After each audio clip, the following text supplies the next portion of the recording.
I was diagnosed with bipolar disorder in 2004 while attending the University of Portland. I applied at the cash store, got the job, was working there successfully for about 6 or 7 months until January.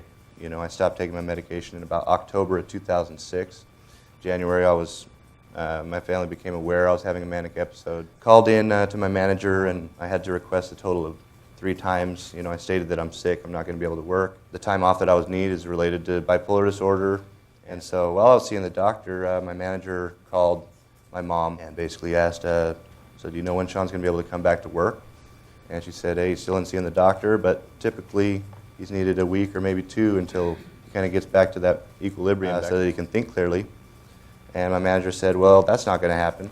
I could find someone to cover for him on Tuesday, but after that, she left it open-ended, insinuating that it would be negative consequences. Even though I wasn't in the best mental state, I concluded that, hey, I have to go back to work or else I'm going to get canned. And 2 weeks after coming back, my position was terminated, and they told me it was for not following company policy and procedures. Mental disabilities, you can't quite put your finger on it. It's not tangible. The employee has to be aware of his rights, his or her rights, and they have to know what to do to act on them. And these laws are meant to balance it out and give everybody a fair chance so that each person, whether it's a short-term or long-term accommodation, that they can have an equal chance. I'm happy with how things are today. I was aware of the Schedule A hiring authorities, and in 2012 in the spring, I got a temporary position with the Forest Service on the timber pre-sale marking crew.